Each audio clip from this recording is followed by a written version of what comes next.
తెలంగాణ ఉద్యమకారుల సమావేశం ప్రారంభమైంది. కేకే అధ్యక్షతన అమరవీరుల జ్యోతి కార్యాలయంలో సమావేశం జరుగుతోంది. ఎమ్మెల్సీ ప్రొఫెసర్ కోదండరావు, మాజీ ఎమ్మెల్సీ రాములు నాయక్, ఓఈజేఏసీ నేతలు పాల్గొన్నారు.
తెలంగాణ ఉద్యమకారుల సమావేశం ప్రారంభమైంది. కేకే అధ్యక్షతన అమరవీరుల జ్యోతి కార్యాలయంలో సమావేశం జరుగుతోంది. ఎమ్మెల్సీ ప్రొఫెసర్, మాజీ ఎమ్మెల్సీ రాములు నాయక్, ఓయూజేఏసీ నేతలు పాల్గొన్నారు. తెలంగాణ ఉద్యమంలో క్రియాశీలక పాత్ర పోషించిన విద్యార్థులు ఏం కోరుకుంటున్నారు, ఉద్యమకారులకు ఏం చేయాలన్న అంశాలపై చర్చించనున్నారు. రాష్ట్ర సాధనలో ఓయూ విద్యార్థుల పాత్ర కీలకమైందని కె కేశవరావు అన్నారు.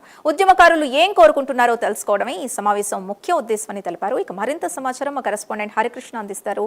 హరికృష్ణ, తెలంగాణ ఉద్యమకారుల సమావేశం ప్రారంభమైనట్టుగా తెలుస్తోంది.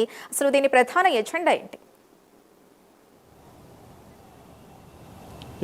Thank you Sindhu. తెలంగాణ ఉద్యమకారులను గుర్తించేందుకు ప్రభుత్వం ఏర్పాటు చేసిన తెలంగాణ ఉద్యమకార కమిటీ ఓఈజేఏసీ నేతలతో భేటీ అయింది. అమరవీరుల జ్యోతి కార్యాలయంలో, ప్రధాన కార్యాలయంలో ఈ యొక్క సమావేశం కొనసాగుతుంది. అయితే ప్రధానంగా తెలంగాణ ఉద్యమకారులను ఏ విధంగా గుర్తించాలి, వారు తెలంగాణ ప్రభుత్వం తరఫున తెలంగాణ ఉద్యమకారులను ఏం కోరుకుంటున్నారు, ప్రభుత్వం ఏదైతే హామీ ఇచ్చిందో హామీ మేరకు అంటే 250 గజాల స్థలమే కాకుండా ఇంకేం కోరుకుంటున్నారు, తెలంగాణకు సంబంధించి ఉద్యమకారులు కీలకంగా పనిచేసిన నేపథ్యంలో కూడా ఏం కోరుకుంటున్నారు దానిపైన ప్రధానంగా ఈ యొక్క సమావేశంలో అయితే చర్చ జరుగుతుంది. ప్రస్తుతం మనతో పాటు తెలంగాణ ఉద్యమంలోకి కీలకంగా పనిచేసిన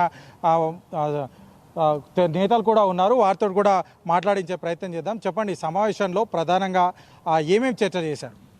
ప్రధానంగా ఇక్కడికి ఈరోజు వచ్చినటువంటి ఓయూజేఏసీ నాయకులందరూ కూడా ప్రభుత్వం ఏర్పాటు చేసినటువంటి కాంగ్రెస్ ప్రజాప్రభుత్వం ఏర్పాటు చేసినటువంటి కేకే కమిటీ, ఏదైతే ఉద్యమకాల గుర్తింపు కోసం ఏర్పాటు చేసిన కమిటీ ఉందో ఆ కమిటీని అందరూ కూడా స్వాగతిస్తూ ఉన్నారు, హర్షం వ్యక్తం చేశారు.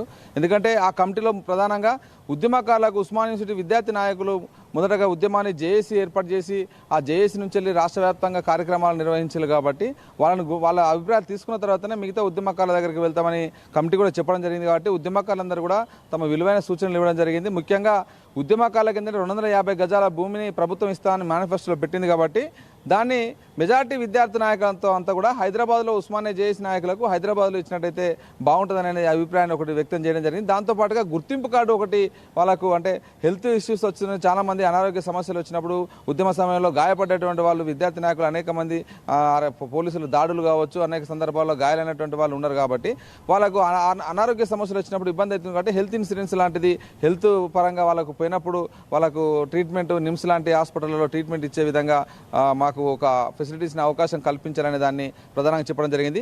మరీ ముఖ్యంగా ఉద్యమకాలను ఎట్లా గుర్తించాలనే దాని మీద కూడా చర్చ జరిగింది. దాంట్లో కూడా మా అభిప్రాయాలను చాలా స్పష్టంగా చెప్పడం జరిగింది. మొదటగా అంటే కేసులు జైల్లోకి వెళ్ళినటువంటి వాళ్ళ మీదనే కేసులు ఉన్నటువంటి వాళ్ళనే ఉద్యమకాలను గుర్తించడం కాకుండా, అంటే నేను కూడా దాంట్లో నా అభిప్రాయం చెప్పడం జరిగింది.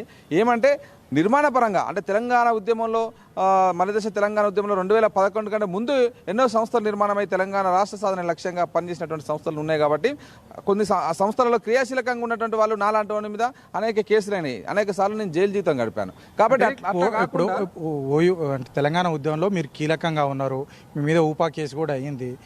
ఓకే, అంటే ఉద్యమంలో కేసులు ఎదుర్కొన్న వాళ్ళు ఒకవైపు అయితే, చాలా వరకు కూడా అంటే వివిధ సంఘాల్లో పనిచేస్తూ కానీ ఉద్యమంలో అంటే కీలకంగా ఉండి, అంటే ఉద్యోగాల కోసం కావచ్చు, లేకపోతే ఏదైతే కేసు నమోదైతే జీవితం నాశనం అవుతుందంటూ కూడా చాలామంది కూడా కీలకంగా ఉన్నా సరే కొంతమంది జైలు జీవితం గడపని వాళ్ళు ఉన్నారు. వాళ్ళకి సంబంధించి ఎట్లాంటి ప్రపోజల్స్? అదే విషయాన్ని నేను చెప్పబోతున్నాను. నేను ఒక విద్యార్థి ఉద్యమ నాయకుడిగా నేను కూడా నా ప్రతిపాదన చెప్పడం జరిగింది. ముఖ్యంగా ఏంటంటే ఆ 2011 కంటే ముందు ఏ అయితే సంస్థలు అనేక సంస్థలు పురుడుపోసుకోవడం జరిగింది తెలంగాణ రాష్ట్ర సాధన లక్ష్యంగా. ఆ సంస్థలలో పనిచేస్తున్నటువంటి వాళ్ళని కూడా గుర్తించాలి. ఎట్లా గుర్తించాలంటే ఆయా సంస్థలలో రాష్ట్ర కమిటీలు, జిల్లా కమిటీలు వాళ్ళ మీద కేసులు లేకపోవచ్చు కొద్దిమంది, కానీ క్రియాశీలకంగా ఉద్యమంలో ఇలా రాష్ట్ర ఏర్పాటు కోసం అనేక సభలు, సమావేశాలు, రస్తారోకోలు, ధర్నాలు, అనేక కార్యక్రమాల నిర్వహణలో వాళ్ళు ప్రచార భావజాల వ్యాప్తిలో అనేక క్రియాశీలక పాత్ర పోషించిన వాళ్ళు అనేక మంది ఉన్నారు. కాబట్టి వాళ్ళందరినీ కూడా గుర్తింపు రావాల్సినటువంటి అవసరం ఉంది. ఎందుకంటే కేసులు ఉన్నంత మాత్రం ఇప్పుడు నాలంటి మీద కేసులు ఉన్నాయని నాకు మాత్రం ఇవ్వడం కాకుండా ఉద్యమకారులైనటువంటి అనేక మంది కేసులు అనేటువంటి వాళ్ళు అప్పుడు కొద్దిమంది కొంత భయంతో కేసులు అయితే రేపు ఫ్యూచర్ ఏమవుతుందో, ఉద్యోగాలు వస్తాయో రావో, ఉద్యోగాలకు ఆటంకంగా మారుతుంది అనుకుని కూడా భయపడి కాస్త వాళ్ళు చేయాల్సినటువంటి పనులు, రాతపూతల పనులు కావచ్చు, ఇంకా వేరే ఇతరత్ర పనులు అన్నీ కూడా వాళ్ళు చేయడం జరిగింది. కాబట్టి అట్లాంటి వాళ్ళని కూడా గుర్తించాలంటే నిర్మాణ పరంగా అంత 2011 కంటే ముందున్నటువంటి సంస్థలు ఏవైతే తెలంగాణ కోసం పురుడు పోసుకుని పనిచేసినాయో ఆ సంస్థలో నిర్మాణం రాష్ట్ర కమిటీ, జిల్లా కమిటీ, మండల కమిటీ ఇట్లా ఉన్నటువంటి వాళ్ళని కూడా గుర్తించారనే దాని మీద ఇలా అభిప్రాయాలు చెప్పడం జరిగింది. అట్లా కేకే కమిటీ ఇప్పుడు సమావేశం ఇంకా నడుస్తూ ఉంది. ఖచ్చితంగా అందరూ కూడా తమ అభిప్రాయాన్ని కూడా ఏకాభిప్రాయంగా ఇదే చెప్తా ఉన్నారు. అంటే కమిటీకి మీరు ఎట్లాంటి సూచనలు చేయాలంటే ఇప్పుడు రాష్ట్ర వ్యాప్తంగా పెద్ద ఎత్తున ఉద్యమం జరిగింది, కొన్ని వేల లక్షల మంది కూడా ఈ ఉద్యమంలో పార్టిసిపేట్ చేశారు కదా. ఉద్యమకారులను జిల్లాల వారిగా కానీ అటు గ్రామీణ స్థాయి వరకు కూడా ఉద్యమకారులను గుర్తించేందుకు కమిటీకి ఏమైనా సూచనలు చేశారు? ఎస్, ఎగ్జాక్ట్లీ ఇందాక అదే చెప్పాను. కేసులు, జైళ్ళు ప్రామాణికంగా కాకుండా కేసులున్న వాళ్ళను మొదటగా జైళ్లలోకి పోయినటువంటి వాళ్ళను గుర్తిస్తూనే క్రియాశీలకంగా పనిచేసినటువంటి రాష్ట్ర స్థాయిలో, జిల్లా స్థాయిలో పనిచేసినటువంటి వాళ్ళను గుర్తించాలి. ఎందుకంటే తెలంగాణ సమాజంలో అనేక మంది ఆయా స్థాయిలో పోరాటాలు చేసిళ్ళు, జిల్లాలలో కూడా పోరాటం చేసిళ్ళు. ఉస్మానియాతో పాటు కాకతీయ యూనివర్సిటీ అనేక యూనివర్సిటీలలో పోరాటం చేసిళ్ళు. కాబట్టి వాళ్ళందరికీ కూడా సరైన గుర్తింపు రావాలనేదే మా అభిప్రాయం. మొత్తానికి తెలంగాణ ఉద్యమకారులకు గుర్తింపు చేయడం అంటే జైల్లో ఎవరైతే జైలు కేసులు ఎదుర్కొన్నారో వాళ్ళని కాకుండా క్రియాశీలకంగా పనిచేసి అంటే బ్యాక్ బోన్గా ఉండి తెలంగాణకు సంబంధించి నినాదాలు కానీ, వాల్ రైటింగ్స్ కానీ, అదేవిధంగా కరపత్రాలు కానీ ఇతర క్రియాశీలకంగా పనిచేసిన వారిని కూడా గుర్తించాలి, వారికి కూడా అవకాశం ఇవ్వాలి. ఏదైతే ప్రభుత్వం ఇచ్చిన హామీ మేరకు 250 గజాలు క్రియాశీలకంగా పనిచేసిన వారందరికీ కూడా హైదరాబాద్లోనే ఇచ్చే విధంగా ఈ యొక్క కమిటీ ముందుకెళ్ళాలి. అదేవిధంగా జైలు జీవితం గడిపిన వాళ్ళని కాకుండా మిగతా వారిని గుర్తించేందుకు రాష్ట్ర వ్యాప్తంగా కూడా పర్యటన చేయాలని చెప్పేసి కూడా సూచనలు చేశామంటూ కూడా జేఏసీ నేతలంతా కూడా చెప్తా ఉన్న పరిస్థితి అయితే ఉంది. అయితే ఈ యొక్క సమావేశం కొనసాగుతుంది. సమావేశం వచ్చిన తర్వాత కమిటీ నెక్స్ట్ ఏం స్టెప్ తీసుకోబోతుంది అని దానిపైన కొంత ఆసక్తి నెలకొన్న పరిస్థితి అయితే ఉంది. సింధు.